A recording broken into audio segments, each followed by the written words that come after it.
Hello friends, good morning, अस्सलाम वालेकुम। कैसे हैं आप सब? खैरियत से हैं?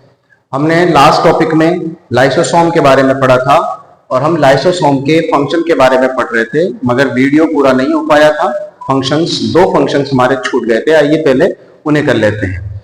तो हमने फंक्शन में, लाइसोसोम के फंक्शन में हमने सबसे पहला फंक्शन पढ़ा था इंट्रासेल्यूलर डाइजेशन, अंतः कोशिकीय पाचन, जिसमें हमने हेटेरोफेगी और ऑटोफेगी के बारे में समझा था। दूसरा होता है extra cellular digestion. Extra cellular digestion बाह्य कोशिकीय पाचन, यानी कोशिका के बाहर किसी चीज को हजम करना या खत्म करना। क्लियर? तो उसके अंदर देखें दोस्तों, एक सेल आती है, उसका नाम है ओस्टियोक्लास्ट। ओस्टियो वर्ड यूज होता है बोन के लिए और क्लास्ट का मतलब होता है काटना, बोन को काटने वाली सेल। तो क्या होता है कि जैसे फॉर एग्जांपल ये कोई बोन है और इस बोन के ऊपर कोई अनवांटेड ग्रोथ हो रही है। जैसे फॉर एग्जांपल यहां पर कोई अनवांटेड ग्रोथ हो रही है ना, और इसकी वजह से इस बोन का जो शेप है वो शेप क्या हो रहा है? खराब हो रहा है। तो ये ओस्टियोक्लास्ट जो सेल है तो इसके अंदर क्या होगा? लाइसोसोम होगा। तो इसके लाइसोसोम के जो डाइजेस्टिव एंजाइम है वो इस बोन की इस ग्रोथ को क्या कर देंगे? यहां से हजम कर देंगे, खत्म करके, और इसके शेप को नॉर्मल क्या कर देंगे? वापस ले आएंगे। क्लियर? तो इसे हम क्या कहते हैं? सेल के बाहर डाइजेशन होना। Sorry, osteoclast, extra cellular digestion. और लास्ट तीसरा काम था ओटोलाइसिस। ओटोलाइसिस का मतलब क्या होता है? ओटो का मतलब होता है खुद ब खुद, लाइसिस का मतलब घुल जाना, है ना। इसे हम स्व अपघटन कहते हैं। स्व अपघटन यानी अपने आप को ही तोड़ लेना। तो कभी कभी क्या होती है, जैसे फॉर एग्जांपल ये कोई सेल है और इस सेल का ये न्यूक्लियस है, और इस न्यूक्लियस के अंदर हमने पढ़ा था कि क्या पाया जाता है? डीएनए पाया जाता है। और इस डीएनए के अंदर सारी इंफॉर्मेशन सेव होती है कि यह सेल किस प्रकार से काम करेगी।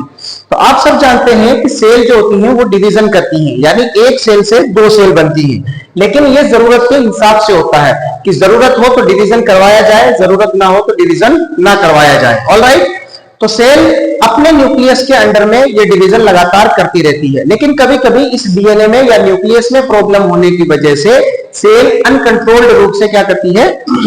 डिवीजन करती है। यानी न्यूक्लियस जब उसे रोकना चाहता है तो सेल रुकने से मना करती है ना, और वो लगातार डिवीजन करती रहती है, जिसकी वजह से उस जगह पर बहुत सारी सेल एक साथ क्या हो जाती हैं? इकट्ठा हो जाती हैं, और यहां पर एक सेल का क्या बन जाता है? गुच्छा बन जाता है। इसी गुच्छे को हम ट्यूमर कहते हैं या कार्सिनोमा कहते हैं। क्लियर? तो अगर हम इस सेल को ही खत्म कर दें तो ये कार्सिनोमा नहीं बन पाएगा।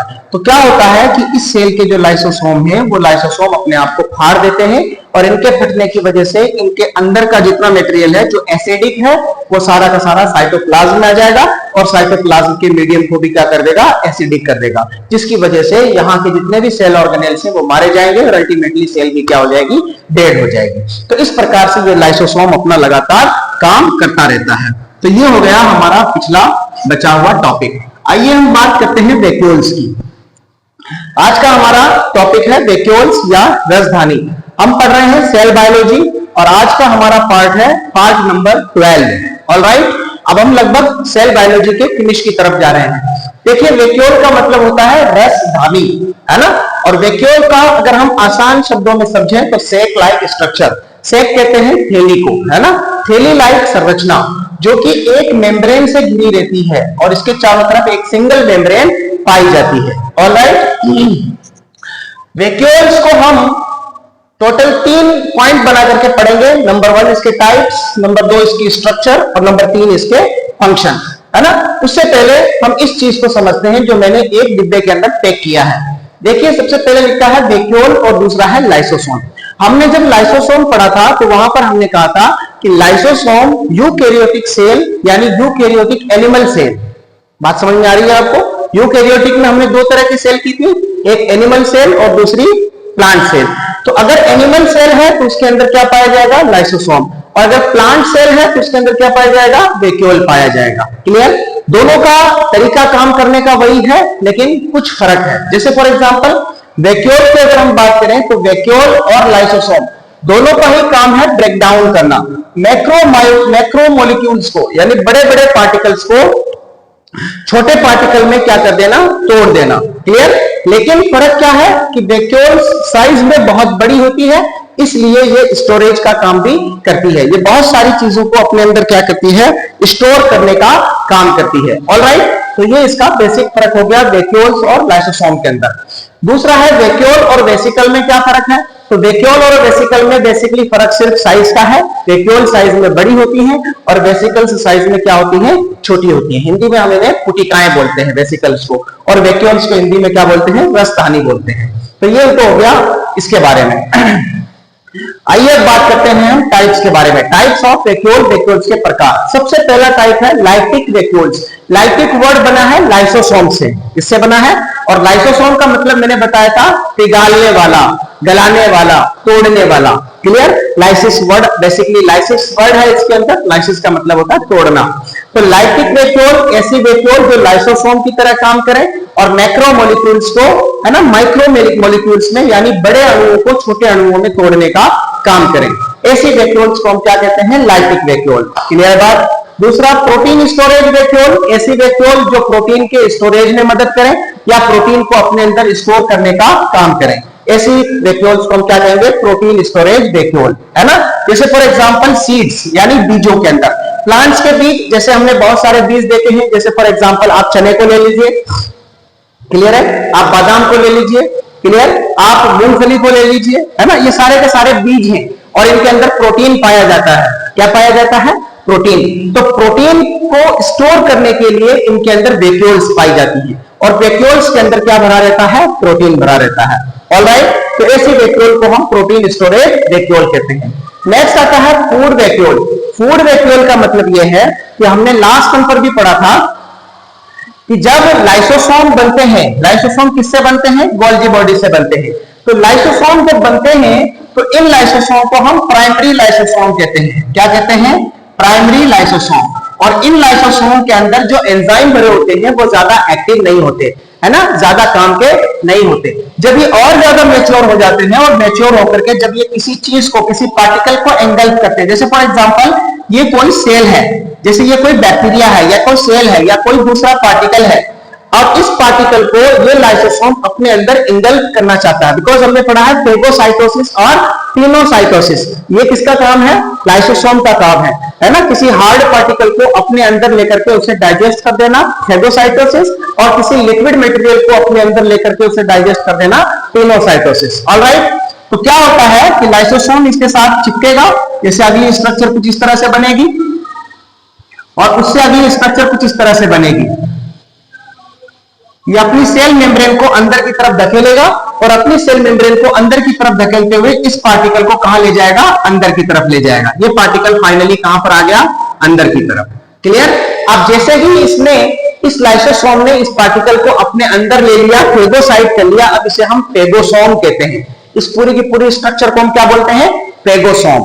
तो फेगोसोम और लाइसोसोम, यहां पर देखिए मैंने लिखा फेगोसोम और लाइसोसोम। जब ये दोनों आपस में एक दूसरे के साथ मिल जाते हैं एनिमल्स के अंदर और एक नई वैक्यूल्स का निर्माण करते हैं, तो उसे हम क्या कहते हैं, फूड वैक्यूल्स कहते हैं। इस फूड वैक्यूल्स के अंदर इस आने वाली सेल के डेब्रिस होते हैं, यानी खराब मटेरियल्स होते हैं, इसके टुकड़े होते हैं। बिकॉज इसका तो डाइजेशन होना है, इसके टुकड़े होने हैं, इसको तोड़ दिया जाएगा, तो इसके डेब्रिस वगैरह सारा इसके अंदर ही पड़ा रहता है। और इस सेल के अंदर, इस आने वाली सेल के अंदर जो काम की चीजें हैं वो काम की चीजें भी इसके अंदर ही पड़ी रहेंगी। क्लियर। जैसे प्रोटीन है, लिपिड्स हैं, कार्बोहाइड्रेट्स हैं, ये सारी की सारी इसी वैक्यूल के अंदर क्या रहेंगी, बंद रहेंगी। ऑलराइट, और जब जरूरत पड़ेगी तो इन्हें काम में ले लिया जाएगा। नेक्स्ट चौथी है आपके कॉन्ट्रैक्टाइल वैक्यूल। नाम से ही पता चल रहा है कि इसके अंदर कॉन्ट्रैक्शन करने की क्या होगी, क्षमता होगी। जैसे फॉर एग्जांपल प्रोटिस्टा एक कोशिकीय सजीव है, यूनिसेल्युलर ऑर्गेनिज्म है।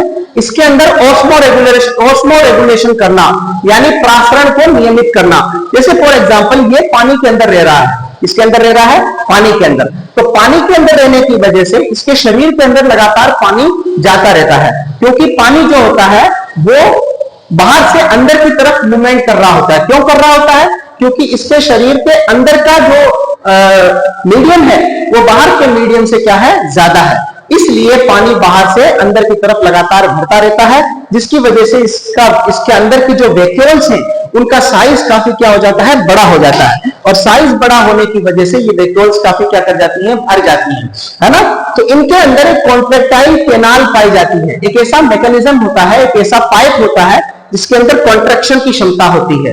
तो जैसे ही पानी ज्यादा बढ़ जाएगा तो ये कॉन्ट्रैक्ट करेंगे, माइक्रोट्यूब्यूल्स इनके अंदर पाए जाते हैं, कॉन्ट्रैक्शन होता है, संकुचित होते हैं, और संकुचन की वजह से इनके अंदर का सारा पानी बाहर निकल जाएगा। जो ज्यादा पानी है, जो एक्स्ट्रा पानी है, वो क्या हो जाएगा, बाहर। जैसे आपने व्हेल मछली को देखी होगी, व्हेल मछली पानी की सतह पर आकर के फुहारा छोड़ती है और अपने शरीर के अंदर का एक्स्ट्रा फ्लूइड को क्या कर देती है, वो बाहर फेंक देती है। ऑलराइट, वही मैकेनिज्म। और फाइनली इसकी स्ट्रक्चर वापस क्या हो जाएगी, इस तरह से आ जाएगी। क्लियर है। अगर इस तरह से इसमें पानी भरता रहा तो ये रसदानी फट सकती है, ब्लास्ट हो सकती है। क्लियर है बात। तो इसी ऐसी वैक्यूल्स को हम क्या कहेंगे, कॉन्ट्रैक्टाइल वैक्यूल। और गैस वैक्यूल नाम से पता चल रहा है जिसमें विभिन्न प्रकार की क्या पाई जाए, गैसेस पाई जाए, यानी ऐसी वैक्यूल्स जिसके अंदर क्या हो, गैसेस हो, जैसे बैक्टीरिया के अंदर। तो ये हो गया उनके टाइप्स। आइए बात करते हैं स्ट्रक्चर की। तो जैसे फॉर एग्जांपल ये कोई सेल है, प्लांट सेल। कौन से cell, plant cell. Eukaryotic cell में कुछ एनिमल सेल होंगी और कुछ कौन सी होंगी, प्लांट सेल। एनिमल सेल के बाद सेल वॉल नहीं होती, प्लांट सेल के बाद सेल वॉल होती है। क्लियर। एनिमल सेल के अंदर वैक्यूल्स नहीं होती, प्लांट सेल के अंदर वैक्यूल्स पाई जाएंगी। क्लियर है बात। इसी तरीके से हम इसके बाद टॉपिक पढ़ने वाले हैं क्लोरोप्लास्ट, जो एनिमल सेल में एब्सेंट होता है, प्लांट सेल के अंदर पाया जाता है। ये कुछ बेसिक से डिफरेंसेस होते हैं। तो ये इसके चारों तरफ की सेल वॉल है, और इस सेल वॉल के अंदर ये जो है सेल मेम्ब्रेन के अलावा ये क्या है, इसका साइटोप्लाज्म। साइटोप्लाज्म के अंदर एक न्यूक्लियस है, और इस न्यूक्लियस के साथ यहाँ पर साइटोप्लाज्म के अंदर देखिए एक बड़ी सी थैली पड़ी हुई है, जिसे हम क्या बोलते हैं, वैक्यूल बोलते हैं। क्या बोलते हैं, वैक्यूल। जो इस साइटोप्लाज्म के मैक्सिमम पार्ट को क्या किए हुए हैं, कवर किए हुए हैं। इसके अंदर का मीडियम एसिडिक होता है, और ये साइटोप्लाज्म के मैक्सिमम पार्ट को क्या करती है, कवर करती है। इस वैक्यूल के चारों तरफ एक सिंगल मेम्ब्रेन पाई जाती है, जिसे हम टोनोप्लास्ट कहते हैं। एक सिंगल मेम्ब्रेन जो किसकी बनी होती है, फोस्फोलिपिड की बनी होती है। और हम पहले ही पढ़ चुके हैं सेल मेम्ब्रेन के अंदर कि फोस्फोलिपिड जो होता है वो मेम्ब्रेन को तरलता प्रदान करता है, लिक्विडिटी प्रोवाइड करवाता है, जिसकी वजह से वो आसानी से फ्लेक्सिबिलिटी हासिल कर लेती है, या उनको फैलने और सिकुड़ने में ज्यादा दिक्कत नहीं होती। ऑलराइट, यानी जब फ्लूइड ज्यादा बढ़ गया तो फैल गई, और फ्लूइड अगर कम है तो वापस क्या हो गई, पिचक गई। जैसे हम थैली, पॉलीथीन की थैली यूज करते हैं, है ना, तो उसके अंदर फैलने और सिकुड़ने की क्या होती है, क्षमता होती है। हम जितना सामान डालते हैं उसके अकॉर्डिंग वो फैल जाती है, और सामान कम होते ही वापस क्या हो जाती है, पिचक जाती है। उसी तरीके से वो किसकी वजह से होता है, फोस्फोलिपिड की वजह से। इसके अंदर, इस वैक्यूल के अंदर क्या भरा होता है, लिक्विड भरा होता है, और लिक्विड का मैक्सिमम पार्ट क्या होता है, पानी होता है। ऑलराइट।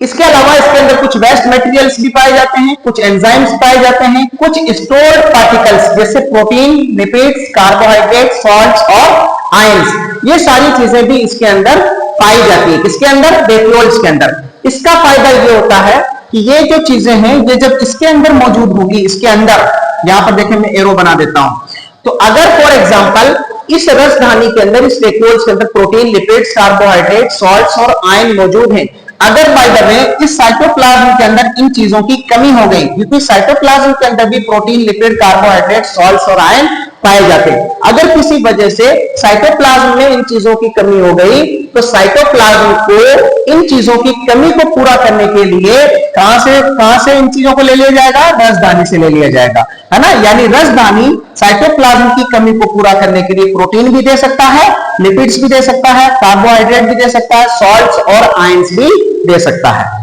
क्लियर बात। ताकि साइटोप्लाज्म का जो मीडियम है वो क्या रहे, बैलेंस रहे, उसे किसी तरह की कोई दिक्कत ना हो। तो ये हो गई इसकी स्ट्रक्चर। आइए अब बात करते हैं फंक्शन की।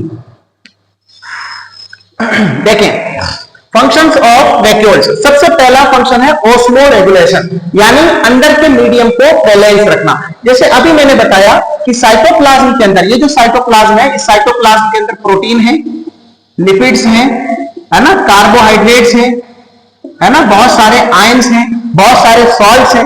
ये सारे के सारी चीजें कहां पड़ी हुई हैं, साइटोप्लाज्म के अंदर। लेकिन अगर किसी वजह से, है ना, साइटोप्लाज्म के अंदर पाई जाने वाली इन सभी चीजों के अंदर कुछ कमी हो गई, जैसे सॉल्ट्स कम हो गए, है ना, जैसे आयंस कम हो गए, है ना, मीडियम चेंज होने लग गया, एसिडिक से जो है एल्कलाइन से एसिडिक, ये सारी की सारी चीजें बनने लग गई, है ना। नॉर्मली इस साइटोप्लाज्म का मीडियम कैसा होता है, न्यूट्रल होता है, क्योंकि सभी के सभी आयंस जो होते हैं वो अपने नॉर्मल लेवल की तरफ मौजूद होते हैं। लेकिन अगर उनके अंदर उथल पुथल हो गई, किसी तरीके से कोई आगे पीछे आयंस हो गए, कम ज्यादा हो गए, तो मीडियम क्या हो जाएंगे, चेंज हो जाएंगे, या तो एसिडिक हो जाएगा या फिर एल्कलाइन हो जाएगा।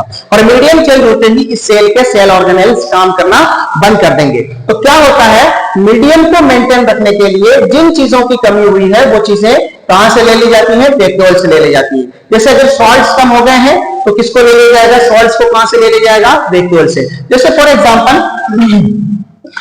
फॉर एग्जांपल बाइकार्बोनेट है और H+ आयन है। बाइकार्बोनेट एल्कलाइन है और H+ आयन क्या है, एसिड है ना। नॉर्मली साइटोप्लाज्म के अंदर इन दोनों का लेवल क्या है, बैलेंस है। लेकिन अगर किसी वजह से बाइकार्बोनेट आयन क्या हो गए, कम हो गए, तो जाहिर सी बात है इसके कंपैरिजन में H+ आयन क्या हो जाएंगे, बढ़ जाएंगे। और H+ आयन का बढ़ना एसिडिटी को शो करता है, यानी मीडियम कौन सा हो गया, एसिडिक हो गया। और एसिडिक मीडियम होते ही इस साइटोप्लाज्म के सेल ऑर्गेनेल्स पर असर पड़ेगा और वो काम करना बंद कर देंगे। तो क्या होता है, इसकी कमी को पूरा करने के लिए वैक्यूल्स अपने अंदर से HCO3 यानी बाइकार्बोनेट को क्या करेगी, भेजेगी और इसके लेवल को क्या कर देगी, नॉर्मल कर देगी। क्लियर है बात। तो इसको हम क्या कहते हैं, ऑस्मोरेगुलेशन। नेक्स्ट दूसरा काम है यहां पर मेंटेन टर्गर प्रेशर, है ना, मेंटेन टर्गर प्रेशर या हाइड्रोस्टैटिक प्रेशर, है ना। हाइड्रोस्टैटिक प्रेशर का मतलब ये होता है कि जैसे फॉर एग्जांपल ये वैक्यूल है, वैक्यूल के अंदर पानी भरा हुआ है, तो इस भरे हुए पानी की वजह से जो प्रेशर लग रहा है उसी प्रेशर को हम क्या कहते हैं, टर्गर प्रेशर या हाइड्रोस्टैटिक प्रेशर। इसका फायदा ये होता है कि जो प्लांट्स के ग्रीन पार्ट्स हैं, जैसे पत्तियां हैं, जैसे पत्तियां आपने देखा होगा बिल्कुल एकदम फ्लैट, एकदम ये कह दीजिए एक्टिव फॉर्म में नजर आती हैं हमें, है ना। तो वो किसकी वजह से होता है, उनके अंदर पाई जाने वाली सेल्स और सेल के अंदर पाई जाने वाली वैक्यूल्स के टर्गर प्रेशर की वजह से। क्लियर। जिसकी वजह से हमें प्लांट्स बिल्कुल फ्रेश नजर आते हैं, एकदम पत्तियां सीधी, है ना, तनी हुई बिल्कुल। वो किसकी वजह से होता है, हाइड्रोस्टैटिक प्रेशर की वजह से, है ना। इसे हम आगे की क्लासों में और डिटेल के साथ पढ़ेंगे कि ये क्या होता है। लेकिन अगर फॉर एग्जांपल ये जो वैक्यूल है, ये वैक्यूल अगर ये पिचक जाए, है ना, इसका ये हाइड्रोस्टैटिक प्रेशर अगर कम हो जाए और उसकी वजह से ये पिचक जाए तो पत्तियां मुरझा जाएंगी। जैसे आपने देखा होगा कि जब प्लांट को हम काट देते हैं तो एक ही दिन के बाद में उसकी पत्तियां बिल्कुल कैसी हो जाती हैं, मुरझा जाती हैं। क्यों? बिकॉज उनके अंदर का, वैक्यूल्स के अंदर का जो फ्लूइड था वो क्या हो गया, बाहर आ गया, और बाहर आने की वजह से हाइड्रोस्टैटिक प्रेशर भी क्या हो गया, कम हो गया, इसलिए पत्तियां क्या कर गई, मुरझा गई, टर्गर प्रेशर कम होने की वजह से। ऑलराइट, तो ये था इसका दूसरा काम। तीसरा काम हम बार बार पढ़ते आए हैं कि ब्रेक डाउन ऑफ मैक्रोमोलिक्यूल या लार्ज मोलिक्यूल, यानी बड़े बड़े मोलिक्यूल्स को क्या करना, तोड़ना। जैसे प्रोटीन को तोड़ दिया अमीनो एसिड में, लिपिड्स को तोड़ दिया, है ना, फैटी एसिड में, और कार्बोहाइड्रेट या पॉलीसेकेराइड को तोड़ दिया मोनोसेकेराइड में। ये किसका काम है, रसधानी का। किसके अंदर, प्लांट सेल के अंदर। और यही काम एनिमल सेल के अंदर कौन करेगा, लाइसोसोम करेगा। Alright, next storage of waste material, जैसे कैल्शियम ऑक्सलेट, है ना। कैल्शियम ऑक्सलेट एक वेस्ट मटेरियल है और कैल्शियम ऑक्सलेट वेस्ट मटेरियल को भी ये अपने अंदर क्या रखती है, जमा रखती है ना, बिकॉज ये प्लांट के किसी काम का नहीं है और रसदानी के अंदर पड़ा रहता है। Next, store secondary metabolites. Secondary metabolites का मतलब ये होता है, मेटाबोलाइट्स कहते हैं जो हमारी जिंदगी के लिए जरूरी चीजें हैं, है ना। तो एक तो हो गई प्राइमरी, प्राथमिक, और दूसरी कौन सी हो गई, द्वितीयक या सेकेंडरी। तो प्राथमिक में तो कौन से आ गए, प्रोटीन आ गया, लिपिड आ गया, कार्बोहाइड्रेट आ गया। इनका तो होना मस्ट है, किसी भी सजीव को जिंदा रखने के लिए इन तीन चीजों का होना जरूरी है। लेकिन इसके अलावा भी बहुत सारी चीजों का होना जरूरी है, जैसे for example pigments, tannins. Pigments यानी कलर। आपने देखा होगा कि प्लांट्स अलग अलग कलर्स के अंदर पाए जाते हैं। किसी के फूलों का कलर अलग है, किसी के फ्रूट्स का कलर अलग है, किसी के तने का कलर में डिफरेंसेस है। ऐसा क्यों होता है? ऐसा इसलिए होता है कि पिगमेंट्स इन प्लांट्स को फर्टिलाइजेशन में मदद करते हैं, यानी कीटों को अपनी ओर आकर्षित करने में क्या करते हैं, मदद करते हैं। जैसे फॉर एग्जांपल गुलाब का फूल है, उसका कलर अलग है, तो वो मधुमक्खियों को या बहुत सारी चीजों को अपनी तरफ क्या करता है, आकर्षित करता है। वो उसके ऊपर आकर के बैठती हैं, उनका रस चूसती हैं और बदले में उनके पोलन ग्रेन्स को यानी उनके शुक्राणुओं को ले जाकर के दूसरी जगह पर डाल देती हैं, जिसकी वजह से फर्टिलाइजेशन होता है और वहां पर एक नया प्लांट उग जाता है। तो इस तरह से ये सेकेंडरी मेटाबोलाइट्स का काम करती है, यानी ये जिंदगी के लिए ये भी क्या है, जरूरी है।